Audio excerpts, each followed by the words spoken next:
The Jewish Channel's Week in Review. The ultra-orthodox are drafted in large numbers into the Israeli army, or are they? Jewish dating hits Broadway. This Israeli rocker hits the United States, and more of the Jewish news that's changing your world right now in this episode of the Week in Review. Hello, and welcome to the Jewish Channel's Week in Review. I'm Stephen I. Weiss. The largest ever recruitment of ultra-orthodox into the Israeli army took place last week, if you believe the claims of the Israeli government. But according to eyewitnesses and others, almost none of those recruited were ultra-Orthodox. This week marked one of the first major steps toward increasing the number of ultra-Orthodox draftees in the Israel Defense Forces, a key initiative of the new Israeli government in response to a previous law that had exempted the ultra-Orthodox and which Israel's Supreme Court had ruled unconstitutional. A draft of 420 Israeli men happened Thursday, with the Israeli army and other government officials touting it as a record recruitment of the ultra-Orthodox. But Journalist President noticed that few, if any, of the men in recruitment lines were wearing traditional Orthodox clothing. The Times of Israel quoted an ultra-Orthodox civilian hired by the F to promote army service among the ultra-Orthodox as saying, "It's all harta barta, or nonsense. Not a single ultra-Orthodox man was drafted today." After journalists pressed other government officials, some admitted that at least a large portion of those 420 recruits weren't genuinely ultra-Orthodox. Member of Knesset Mordechai Yogev told the Jerusalem Post that 50% of recruits to one division would not be considered ultra-Orthodox. Meanwhile, for those ultra-Orthodox already in the IDF, complications regarding their attitudes toward female soldiers continue. Ultra-Orthodox soldiers barred a female soldier from entering a dining hall with her unit at dinner time last week, according to Haaretz. All the male soldiers in her unit were allowed to enter. The IDF says it is investigating the incident. But when it comes to men and women mixing, it's still considered a novelty in many circles when a Jewish man dates a non-Jewish woman. And just such an arrangement is the plot of a new Broadway musical starring actors familiar from TV shows like Chuck and Smash. Meredith Gansman reports. A first date on Broadway sounds good to me, but for the stars of a new Broadway musical who seem so wrong for each other, their first date might actually turn into something right. Who hasn't thought that the drama in their own dating life would make for a great romantic comedy? Longtime friends and nice Jewish boys turned writing partners, Alan Zachary, Austin Winsberg, and Michael Weiner used to talk more about their love lives than show business, until they decided to mine the material for a show. And that turned into their debut Broadway musical, First Date. A really theatrical show could be one in which two people were there on a date, but literally the baggage all came to the date with them. So the other people in the restaurant, the other patrons, the waiter, end up playing multiple roles in these people's lives. Audiences watch what happens on a first date in real time.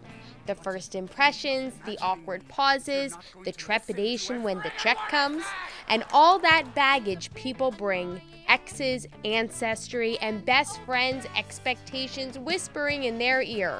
The various voices in their heads that come to life when they're doing something right or wrong on the date, or a red flag goes up or anything like that. Suddenly these voices are there to say to them, "What are you doing? Yeah, and the notion, don't do this." And the notion being that we have to work through all of those things before we can actually connect with somebody else. And if we can work through all that stuff, we might have a shot at having a successful relationship. Because a first date really is a gateway to hopefully a relationship that could last a lifetime. There's always a first date. Or a gateway to embarrassment and disaster. Right. More commonly. Speaking of horrific and humorous dating stories, these guys say write what you know. And this dating doozy may take your breath away. I was on a first date with a girl. We were out to dinner. I suddenly had problems breathing. My heart started beating very fast. I thought I was dying.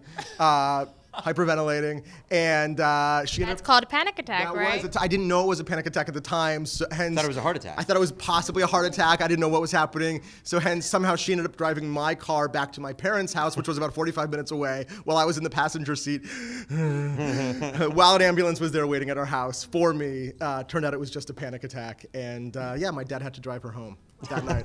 Wow. So how did that go afterward? We dated for 7 years. No, it's not true at all. It's not true. We went out maybe 1 or 2 more times. I didn't tell this part of the other story. I had another panic attack on our second date, and then I decided that it wasn't meant to be. To see more from First Date on Broadway, tune into the full broadcast version of the Week in Review. Thank you, Meredith. Finally, Israeli rocker David Broza is visiting the United States, and Christian Needon caught up with him. Watch David Broza perform, and you'll quickly understand why he's widely considered one of the most dynamic Israeli musicians touring today. His high-energy concerts feature songs drawn from a variety of cultural influences, and some of his best live shows in the U.S. have been performed at Manhattan's City Winery. So on the eve of his latest show at the venue, I talked to Broza about his plans for the performance. We call it David Broza Midsummer Night Fest. And what we're attempting to do, and this is something that came up a couple of months ago, is rather than just featuring my music, which is normally what I do, I don't have opening acts because my shows are long as it is to feature Israeli acts. For this show, Broza's opening act was the Israel-raised singer Maya Izakowitz, whose self-produced 2011 folk rock album, Safe and Sound, has been received well back in Israel. The set featured her song, Is It All Right? Is it all right if we just stay? Broza said the intimacy of the stage at City Winery is what keeps him coming back. This place is very special to me, and I've played here since literally the day they were given the keys to the building. So I feel very close to the whole development of this place. And it's the broad range of influences in Broza's catalog that keep getting him invited back to play. Influences that go way beyond his Israeli roots. A lot of it is about Israel, but a lot of it could also be coming from the Midwest and the Deep South and from Spain, because that's how I've traveled the world myself and developed my music. Broza's City Winery performances are also an opportunity to bring his musical message of peace to a U.S. audience. And Broza noted the importance of the recent revival of negotiations between Israel and Palestinians. For the change to actually come, there's got to be an ongoing process. The fact that there hasn't been a peace process going on for over 3 years basically hurts the communication level and the ability to progress and to come to an agreement. It doesn't matter. It doesn't mean that in 9 months we're going to have a peace agreement. It may mean that this was another process in getting ready for the next level. To see more from David Broza about his performance at City Winery, please tune into the full broadcast edition of the Week in Review. Thank you, Christian. That's all for this week. From all of us here at the Jewish Channel, be well. The Jewish Channel is available on cable. Time Warner Cable Channel 528, IO Optimum Channel 505, RCN Channel 268, Bright House Channel 330, Verizon Fios Channel 900, Cox Cable Channel 1, Frontier Communications, and on Comcast in the on-demand menu under Premium Channels. For more information, visit tjctv.com.